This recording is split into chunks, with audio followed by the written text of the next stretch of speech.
بروسس كأنها challenge جريسة أما تغيير بدل إنها تراديسة لما شيء بيوبا هنتي بينها ككوات search for opportunities رادي فرصتها النولالات حقوصا ولقا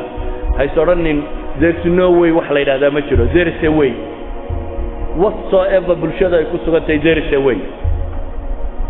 hogaamiyaasha dunida la yaqaan xataa kuwa maadiga meelan waxba ka jirin bay wax ka dhaliyeen wadankan yar ee Hong Kong la yiraahdo waa taqaanay dunida dabadeedu ku yaalay marka loo eego bulsho iyo dhaqaale iyo wax walba deedulna waa 24 kilomitir maxaad u malaynaysaa wadan u baahday inuu ciidda soo dhoofsado ciidda guriga lagu dhiso Malaysia ka qaadan jiray adoo qiyaas wadan ciidda soo dhoofsanaya haystay wadanka ciidda soo dhoofsanayay maanta wuxuu ka mid yahay wadanada dunida ugu dhaqaalaha sareeyo ku jira ugu horumarsan buu ku jira around 2000 wax ku dhow oo technical school isagu leeyahay dhaada qiyaas adigu isku wadan yar oo inta leeg nin qaayida 20 sanadood hogaamiyay oo cid walba dhaafay ra'iisul wasaarihiisu waxaan filayaa shanta madaxweynaha ama shanta nin ee dunida ugu mushahar badan ee madax wax maamusho ka mid yahay ووضن 24 كيلومتر سكوير دولكو هيستاوية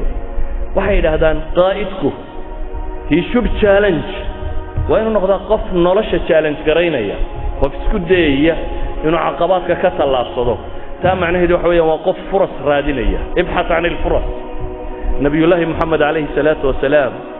13 sanadood bay quraysh iyo intii ku xirnay diidanay 15 qabiil buu isu soo bandhigay inay aqbalaan oo diiday markii dambe dhalinyaro ansaari aqbashay that chance fursada qule uu helay ayuu dawladda islaamku sameeyay saxaabadiisii hijreeyay magaaladii u diray ducaadii hagaajisa dawladda dhan ee islaamiga dunida gadiday one chance uu helay isagoo 15 chances waayay fursad waayay hal chance uu helay buu ka faa'iiday idan qaa'idku bay yiraahdaan kow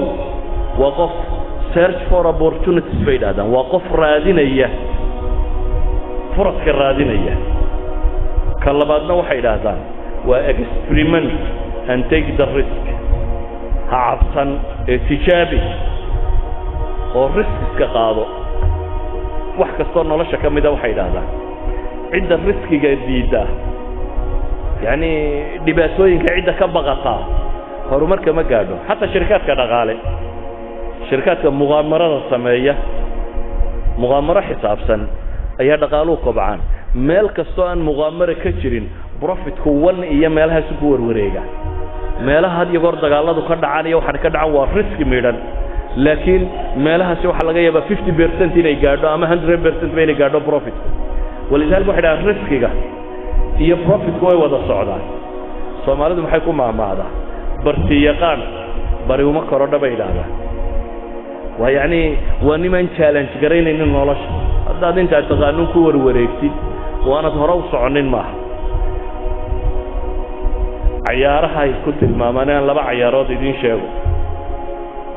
macnaheedu markaan leenay fursad raadi waxay yiraahdaan guush waa laba shay oo la isku daro waa fursadda iyo diyaar garowga baa la yiraahdaa hadday fursadu ku hor yaalin laakiin adigu aan diyaar ahayn hore u socon maysid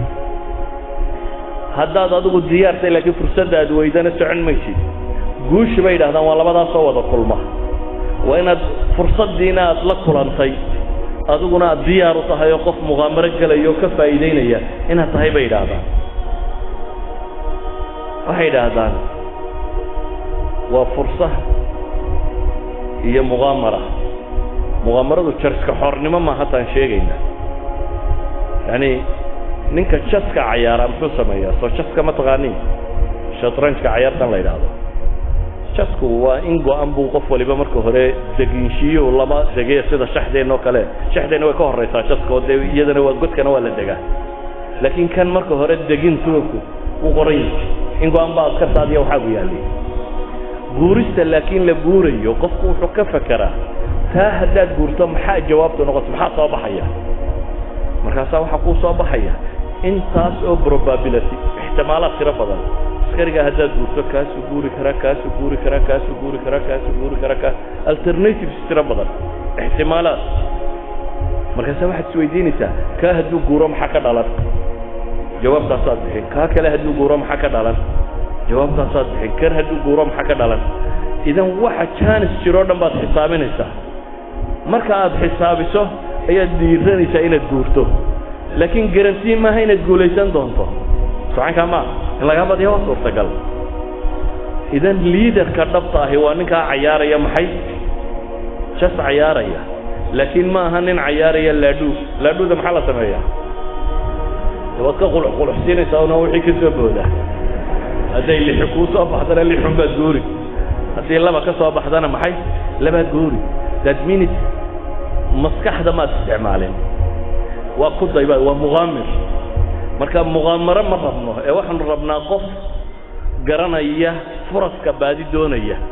laakiin fursaddu markuu helo aanay dhaafaynin tijaabinaya waxay yidhaahdaan qodobka afraad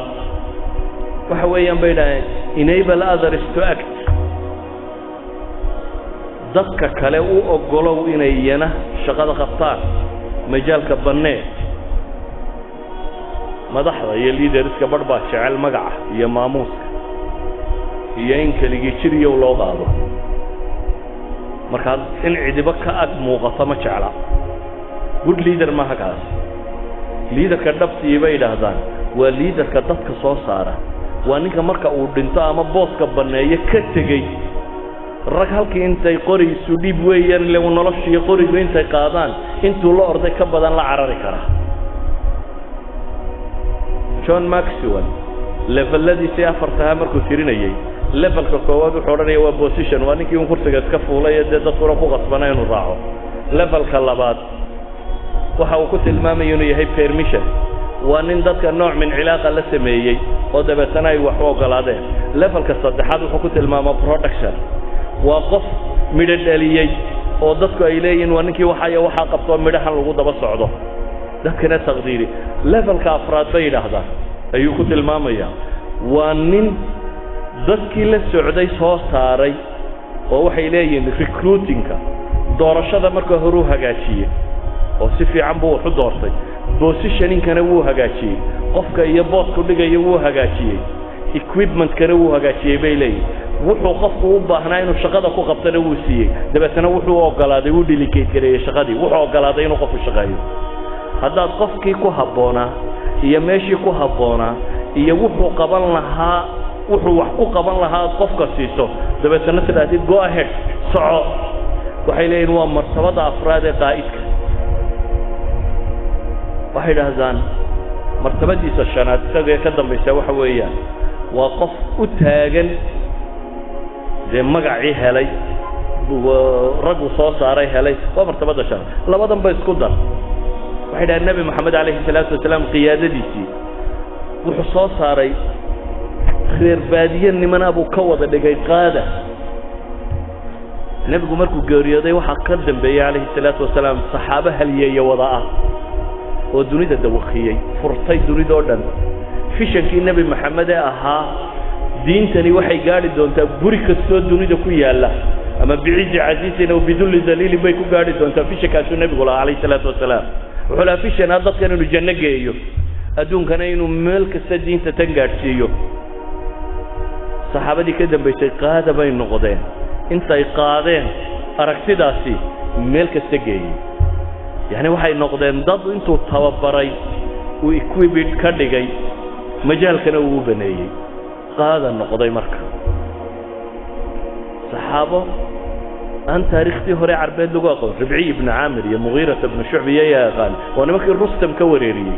dawladdii persia iyo raggii hogaaminayey raggii ka wareeriyey waa nimankaasi waa qaada idan waa level bay yidhaahdaan levelada ugu dambeeya ee qaa'idku uu gaadhay ka mid tahay oo waa maxay enable others to act ha noqonin qof anaaniyo leh wax walba aniga ee waxaad garataa dadkan ku garab socda inaad tababartidoo hore u sii daysid waxay isagu yidhaahdaa labada commitment haddaad la timaado sidan ay dhacayso waa foster the collaboration iyo strongest others buu yidhahdaa kuwa kale xooj wax wada qabadkana fiiri waxay yidhaahdaan mumaarasada saddexaad shanaad miyaaba tani waa tii nami tacaawuna qawi laakhariin mumaarasada ugu dambaysa ee shanaad waa encourage the heart bay yidhahdaan shajic alqalb aw altaqdiir waxa weeyaan dadku markaad equip garaysa ay shaqada qabtaan ictiraaf wixii ay qabteen maamuusna wixii ay qabteen ictiraaf recognize the contribution bay yidhahdaan and celebrate the values and victories dadku markay shaqeeyaan shaqada ay qabtaan marka hore ictiraaf you done well shaqo fiican baad qaban marka labaadna celebrate garee abaal mariyo ammaan oo abaalmarinta sii